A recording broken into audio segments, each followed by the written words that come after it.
she has gone viral, all right? She's gone viral over hot girls eat Arby's. Yeah.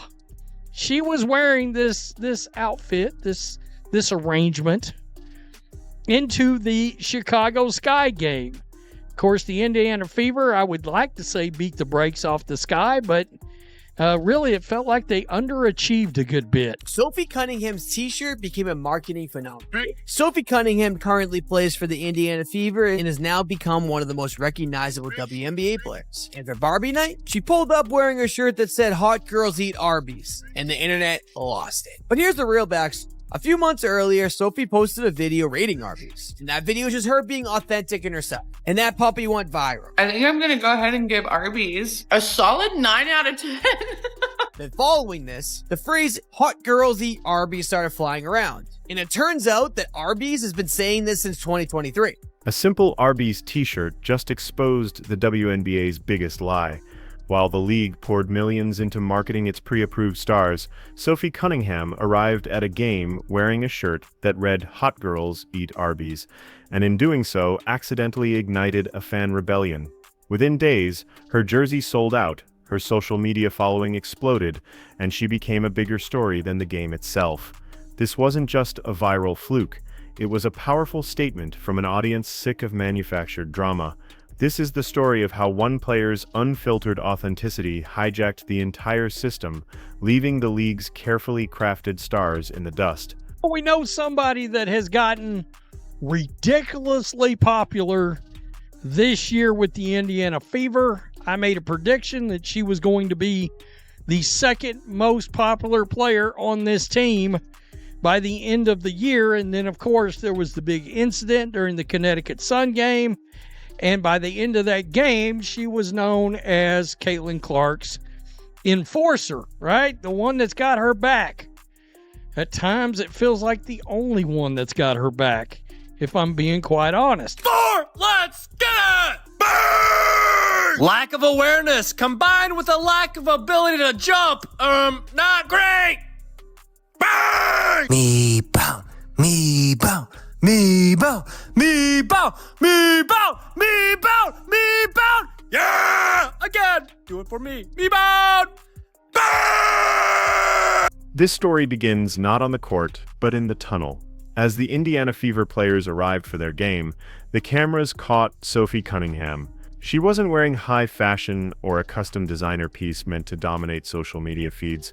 She was wearing a simple, almost ridiculous t-shirt celebrating a fast food chain. In a league increasingly obsessed with image, branding, and curated fits, this was an act of pure, unfiltered personality. And the internet absolutely lost its mind. The slogan became a trending topic. The image, a viral meme. In a single moment, without a PR team or a brand strategist, Sophie Cunningham had executed an unintentional marketing masterclass that would soon have tangible, jaw-dropping results.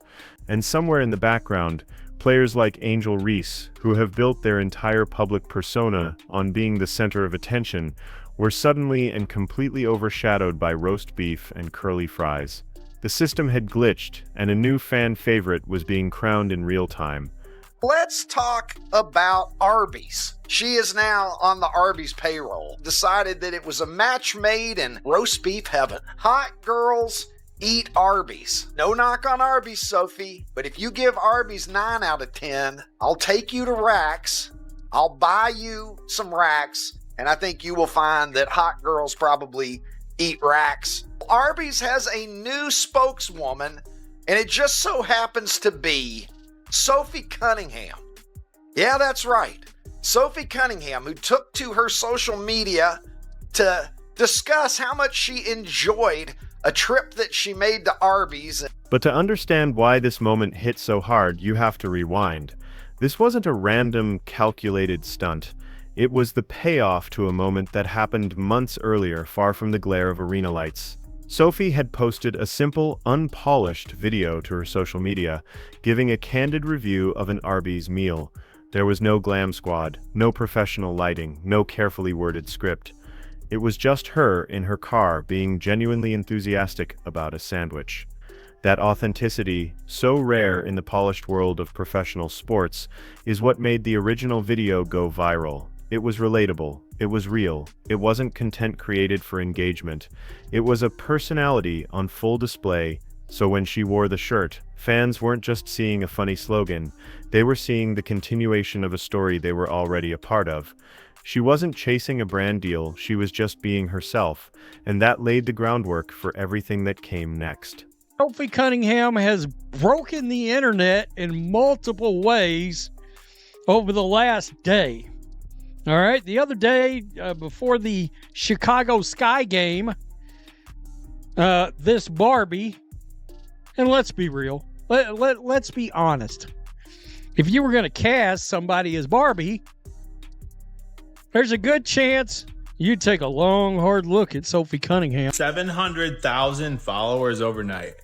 I don't know if you guys knew, she had like 300 or something less than 48 hours ago. Insane. The enforcer has arrived. And she even posted like twice since then, bro. She's totally taken it to a whole new level. Like, Caitlin Clark has a new star. This is like a new star in the WNBA. People ain't gonna like it. People aren't gonna like it. Trace Leches, you know what I'm saying?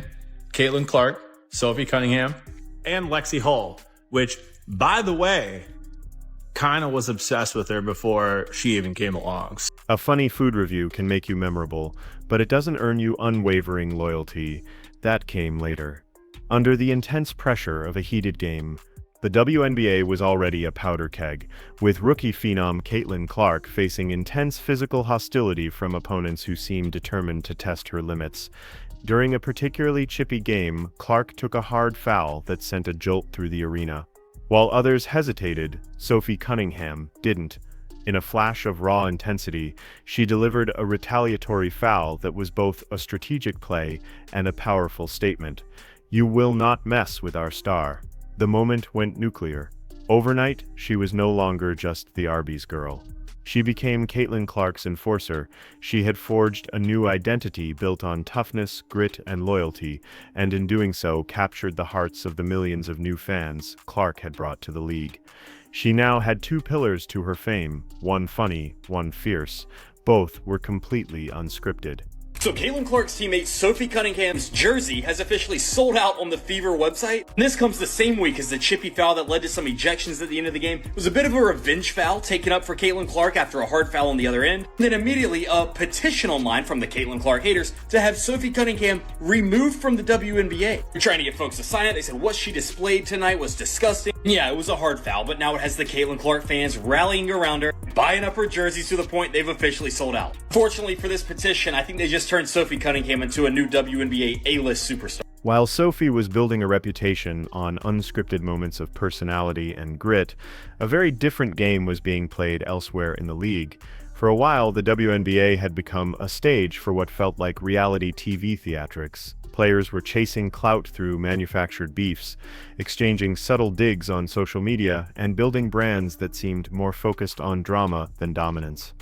At the center of this philosophy was Angel Reese, a player marketed as the league's bold, unapologetic villain. Her brand was built on attitude, on staring down opponents, and on a carefully curated image of being the show. Yet, as Sophie's star began to rise, the contrast became painfully clear. Reese's brand felt like work. It felt produced right down to the pre-game scowls and post-game soundbites. Sophie's felt effortless.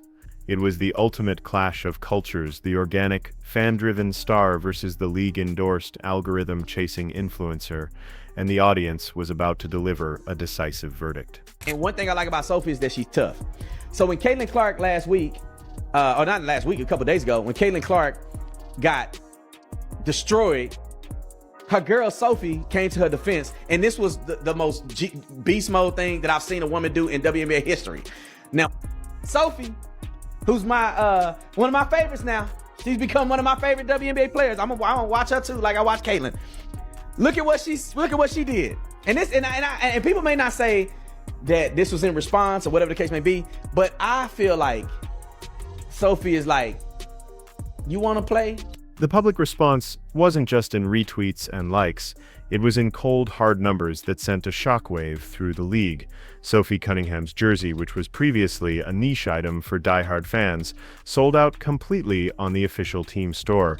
Her social media following exploded, reportedly jumping from around 300,000 to nearly 1 million in less than 48 hours. The movement became so powerful that when a group of detractors started an online petition to have her removed from the WNBA for her disgusting hard foul, it backfired spectacularly. The petition became a rallying cry for her supporters. What was meant to be a cancellation campaign turned into a coronation. Fans were not just defending her, they were investing in her, buying up her merchandise as a middle finger to her critics. The numbers didn't lie. Viewers were tired of the scripted drama and were throwing their full support and their money behind the player who felt the most real. To the arena yesterday, wearing that, there she is right there. Let's just bring this up. Over at Tater Report, there she is right there. Hot girls eat Arby's. I can only imagine, and I have no idea. I would assume this is some kind of sponsorship with Arby's, right? Right there. I don't know. The roast beef sandwich jokes just sort of write themselves at this point. And just like that, I want a cheddar melt. Of course, it wasn't long before the brand at the center of it all took notice. Arby's, seeing a tidal wave of free, positive publicity that no ad agency could ever hope to replicate, made the smartest marketing decision of the year. They officially partnered with Sophie Cunningham. The viral moment was now a legitimate, monetized brand deal. The joke had become a paycheck. This was the final piece of the puzzle. Sophie had successfully turned an authentic, personal moment into a viral sensation, then into a loyal fan base, and finally into a corporate endorsement. She had completed the entire cycle of modern stardom without a single focus group or PR meeting. She had become a walking, talking case study in the power of authenticity, proving that being relatable could be far more lucrative than being controversial for controversy's sake. Okay, new strategy, team. Angel, keep doing your part. Everyone else, go rebound her misses. If she keeps missing layups at this rate, she's gonna be serving buttermilk pancakes at Denny's. Butter? Did somebody say butter? Butter pecan! Burn! At a certain point, you just got to applaud greatness. A rebound on her back? Are you kidding? Bang! Simon says, give me another pray-up. How about it? Bang! She really hit under the basket on a layup. Get this girl GPS. Bang! Everybody get up on your feet. It's time to meet and greet the most underpaid athlete. Bang! This entire saga is more than just a story about one player's sudden fame. It's a damning referendum on the WNBA's marketing strategy. For years, the league begged for the kind of mainstream attention it is now receiving, largely thanks to the unprecedented Caitlin Clark effect. But now that the whole world is watching, the league seems utterly lost, fumbling the opportunity because the spotlight isn't landing where they planned. They continue to push pre-approved narratives and designated stars, while the audience is screaming with their wallets and their follows that they want something else. They want the enforcers, the quirky personalities, the unfiltered hoopers. They want Sophie Cunningham. The fact that the league seems so surprised by her success proves just how disconnected they are from the very audience they claim to be courting, chasing ghosts of old strategies while a new era of stardom unfolds right in front of them. I will say that when you are good at basketball, you're pretty, and you got grit, those three things make you bad to the bone. And I think this is one of it's new trends that's going on in the WNBA, in my personal opinion, is that not only will you be good at basketball, but you also, some of these women will look like women, right? They used to look like dudes, but now they look like beautiful women that are playing basketball. And one thing I like about Sophie is that she's tough. As Sophie's star ascended, one of the loudest reactions was the deafening silence from her rivals. In a league where players live tweet their every thought, the lack of public comment from certain quarters spoke volumes. Players who built their brands on being loud, confrontational, and always in the spotlight suddenly had nothing to say. Angel Reese, in particular, whose entire persona is predicated on controlling the narrative, was conspicuously quiet. There were no snarky posts, no subtle digs, no attempts to reclaim the media cycle. It was the silence of someone who had been completely outmaneuvered. Her playbook, filled with choreographed drama and manufactured beefs, had no chapter on how to compete with unscripted reality. The silence wasn't just about jealousy. It was about the dawning, terrifying realization that the game had changed, and their well-rehearsed roles were suddenly becoming obsolete. Let's take a look, because Arby saw this and decided that it was a match made in roast beef heaven. Like, not bad. They weren't dissuaded, obviously, by the little shade that she threw at them there between enjoying her yummy sandwich, saying that she went away, she doesn't have it often for obvious reasons. Well, what are those obvious reasons, Sophie? Anyway, she is now on the Arby's payroll. Sophie's meteoric rise didn't happen in a vacuum. It was poured into the fertile ground created by the Caitlin Clark effect.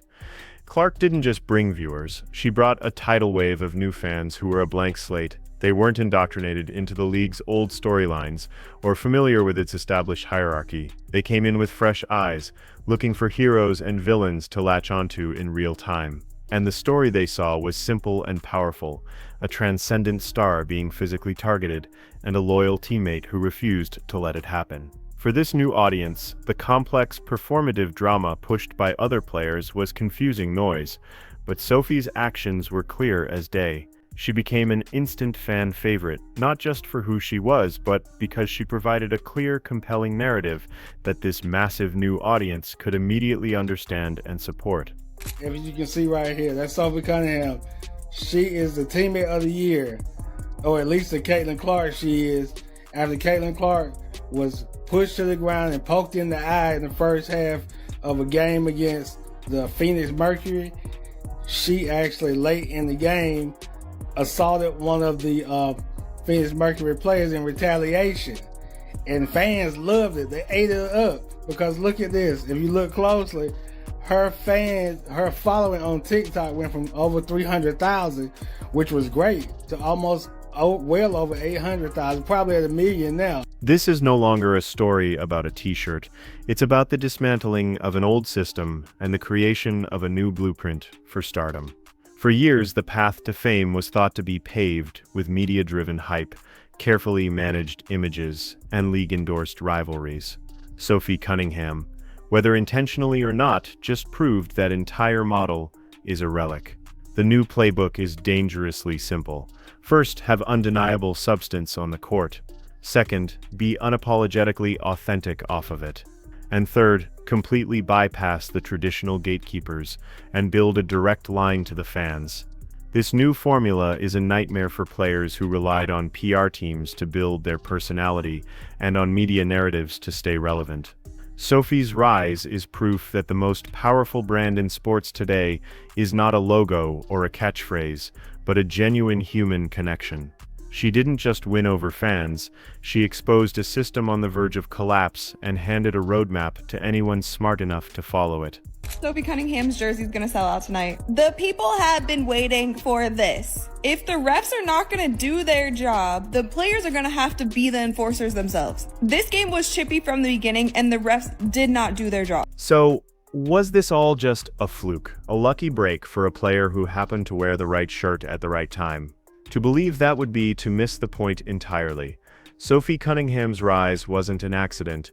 It was an inevitability in a league starving for something genuine. Whether she consciously mapped it all out or was simply guided by an unerring instinct for what's real, the result is the same. She wrote a new playbook for the modern athlete, one built on being unapologetically yourself.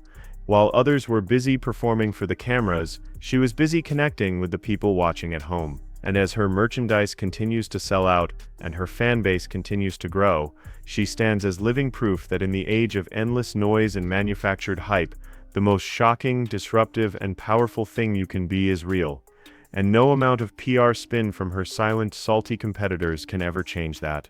If you support Sophie, then comment Red Hot Sophie, like, subscribe, and turn on all notifications so you never miss out.